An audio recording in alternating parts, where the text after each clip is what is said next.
and welcome to another episode of the Kat Mak Talk Show. I'm Kat Mak, and I have Chelsie Miracle with me today. It took 3 or 4 goes for us to get together, but we finally did it. And you know what? Perseverance is something to be said with perseverance. Maybe the other day just wasn't our time. Yeah. You're a best-selling author, part of the Empower Her series, the Powerhouse Edition. So congratulations. You're a writer, you're a coach, you're a caregiver, which is something that we should not take for granted. Absolutely. I agree. Nothing we should take for granted. So thank you so much, Chelsie, for jumping on.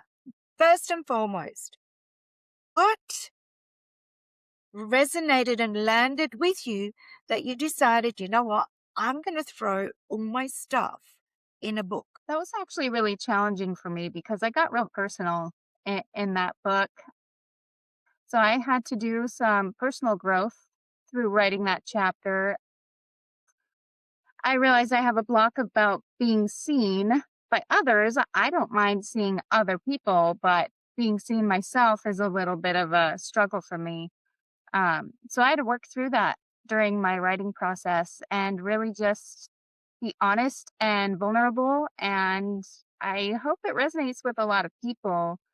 I think it does. I mean, we as women, we are natural caregivers, naturally put ourselves last. And I think whether you're a working mom or a stay-at-home mom, that is your story too. It is definitely your story. And yes, it has resonated because I've quoted you and I'll quote you in a sec. However, there's something to be said by exactly what you said. Writing your story is scary. Writing your story is cleansing. Writing your story, did it make you detach from yourself and go? For the women out there that are thinking, wow, I've always wanted to write a story, but I just don't know where to start. And I'm thinking about it. Did it make you feel empowered after the fact? It did. I feel like I'm really good about helping people see their inner worth, but I don't often look internally. I just don't find the time for myself to do that. So writing this chapter really made me reflect. It made me take the time to reflect on everything that's happened in my life in the past, who I've been there for, who's been there for me, and take that acknowledgement and really understand it, dig deeper. And I feel like it did help me grow as a person um, through writing it. I love the fact that you said you took the time to stand still and take the acknowledgement. Because as women, we're that worthiness, so true, because that resonated with that worthiness. Do we take the time out to go, you know what, I'm going to stand still. I'm going to do this for me.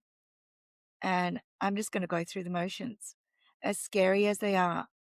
Were they really scary or not really? Well, I mean, you think you know yourself, right? You think you know exactly who you are. And then when you dig a little deeper and, you know, kind of dig more into the past and work through things there, you realize, hey, maybe this is a block for me. Maybe I have some things I need to work out in this category that I never really put much thought towards because it's so far behind me that what's the point of bringing it up again? But you don't realize that that's something that's getting in your way. It brings up triggers for you. It brings up emotions that can be ugly and not self-serving and or serving others, and it blocks you. You don't really know where it's coming from until you do that deep dive into who you are as a person and who you want to be, you know? There's something to be said by grabbing a pen and writing it down. It's Yeah. so cathartic. Now, you know how you said earlier, I hope it resonated. I hope there's somebody out there that it made an impact. Well, if it made an impact on me, and I'm quoting that stood out for me, and I had to read it over and over again, that means that you've already done your job. So if it made an impact for me, it made impact for others. And I'm sure that there are women out there that will reach out to you now in a year's time, in 2 years' time, because your story is evergreen. Your story is your story, and nobody can take that away from you. In a year's time, in 2 days' time, your story will have changed. Our story changed in 3 days because we couldn't share your story. So all of a sudden, your story has now changed, and that's the beauty of time. So I will actually quote you. I didn't come this far to stay invisible. I wanted to rediscover the woman I used to dream of being.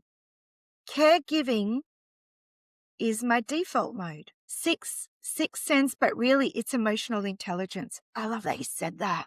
Mm-hmm. Do you want to expand for those out there that are feeling vulnerable and want to do that next step, yet don't have the inspiration to do that? If you can, that would be great. Yeah, sure. I'll do my best. I think we all have emotional intelligence, and how long we've spent strengthening that emotional intelligence really, depends on the individual, but it's the ability to manage and recognize emotions and that predictability with the relationships that you have or the people that you know intimately or not as much, I mean, it goes into everything, your work life, your home life, every relationship you have, your coworkers, your siblings, your parents. I mean, even the relationship you have with yourself is something you need emotional intelligence for. And the more you exercise it, the stronger it's going to be. The faster you get to that conclusion, the faster you get to that resolve, the faster you work through conflict. It just means the ability to manage emotions without being reactionary. I think most of us are reactionary. Like just right away making decisions, right away making assumptions and that doesn't help us and it doesn't help anybody around us. So taking that time to pause, to think it through, to really understand and have empathy, strengthen that part of yourself will just make the relationships better. It'll lessen the conflict you have in your life, ultimately making your life happier and everybody around you happier. And that's the goal, I think. You're absolutely right. I think life is long enough to do everything you want to do, but it's too short to waste time. It's too short to I'm writing this down. It's too short. Yeah, you're absolutely right. yeah, And I'm glad you gave us a tool as to how to actually find emotional intelligence because that word is thrown around, but not everybody understands it. So by exactly. you saying, take the time to pause, reflect, listen, let's not be reactionary. Have empathy, understand where the other person is coming from, understand, how you can see it in a different perspective, put the shoe on the other foot kind of thing. Yeah, And cliche, but it's true. yeah, absolutely. It's so important. And it takes a knowledge of the other person you're working with, takes a acknowledgement of where they're coming from, and that's strengthening your empathy. And every time you do it, you get stronger internally. And every time you get stronger internally, you're quicker to that resolution. You're quicker and it brings people to you. It brings people asking for your advice, even if it's something that doesn't involve you. Hey, I need your advice on how to handle this situation. I need your advice on how to talk to my sister. I need your advice on, what to do about this situation with my husband. And it feels good. It feels good to help somebody through something that is such a struggle for them, and to see that come to fruition is really is And it's really interesting that you said all those questions because obviously in your world, that has become your genius zone because of the stuff that you've gone through. So please go out and read Chelsea's chapter because you'll understand as a caregiver and as I'm going to call you totally emotionally intelligent. However, as times change, I'm not going to say that we don't fall on our faces because it would be like so not true. Oh my God. but that's another opportunity to grow. Yeah. Another opportunity to grow. So what is one thing that you are so, so proud of My kids. My kids. And the amount of emotional intelligence my 12-year-old has is just phenomenal. I mean, even Really? teachers at the school are like, "He just can take a beat and stop and think and understand other people and work through problems in a way that other kids can't." And I feel like that resonates, even them overhearing me talk somebody through something over the phone. They hear that and they internalize it. And and I help them, I have 3 children, so I help them work out problems between them. And every time a situation comes up, I take a step back and let them take a step forward. Oh my So God, I love that. it really helps them work through what they're gonna face in life, and I'm really proud of who they are as people and human beings. They're good kids, and I know they're gonna grow up to be good adults. Yeah. And that's because of the nurturing that you gave me, gave them the space to grow.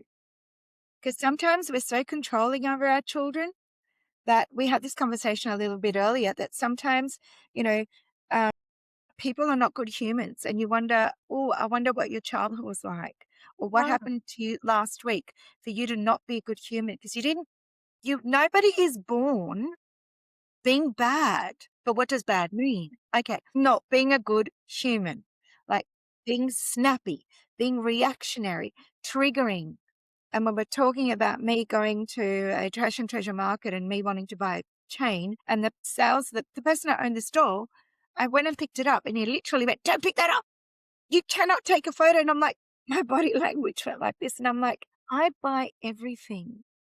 I'm this world's biggest shopper. You don't understand. Just be nice to me. most people aren't taught how to be considerate to others. I mean, when I was raised, it's like, "Okay, walk away, turn the other cheek." No, don't turn the other cheek. Talk it out, find that. But figure out what the conflict is and then find that resolution. It's really not difficult when you break it down into the basic elements, and you consider who this person is you're talking to, why they're talking to you the way they are, and then adapt your communication to better understanding, each other. Adapt your communication. Yes, that's huge. That's huge in emotional intelligence. And it's something you have to do based on each separate individual. I speak to my oldest differently than I speak to my youngest. I speak to my husband differently than I speak to, other people. And you do. You just speak to people differently and based on who they are and how they talk and how they communicate and what they respond to. And you learn these things through Absolutely. experience, So it communication. all goes back to emotional intelligence because that really is prevalent throughout your whole chapter. Yep, Your whole absolutely. chapter is all about, for me, that's what I got out of emotional intelligence. Good, that's was the goal, because it's in every aspect of your life. It's so important and nobody, like, talks about it. Everybody should strengthen their emotional intelligence, and there's no cap. You can No. just keep going and keep going and keep going with it. Yeah. So, Chelsea, on that note, share with me if you were to go backwards and go to your 20-year-old self, what would you say to her right now? Spend more time on yourself. Invest in yourself. You are worth it. If there is one person, one relationship that needs to be the absolute strongest to get you through the rest of your life, it's the relationship you have with yourself. And make that priority. For It's me, so important. Know who you are, know what you want in life. Understand who to have in your life and who not to have in your life, okay? That's important. You don't have to have everybody in your life just because they're there. If they're not healthy, if they're not supporting you, then they don't need to be there. They don't. And you don't have to feel guilty about not having them there either. Because it's your life and you should live it for you, not for everybody else. I love that you said that. Uh-huh. Sometimes we fall into that trap of you do it anyway Yeah. until your gut says, I want to vomit. Yep. You're And you're trying to like, be nice, and you can do things being nice and standing your ground. You can be respectful while maintaining your boundaries. And that comes it back into emotional intelligence. There's ways to do it. You just got to stop, pause, think, not be reactionary and work it through. Chelsie, thank you so much for finally joining me. Stop, pause, think, work on yourself, work on your emotional intelligence. Go read your chapter, bestselling author, The Empower Her Powerhouse Edition. I am so glad that we have finally met because you're a walking, talking advocate for what you believe in. And that's what I love because you're not an AI robot. So thank you so much. You have an awesome afternoon. You too. Thank you so much for having me. Bye for now. Let me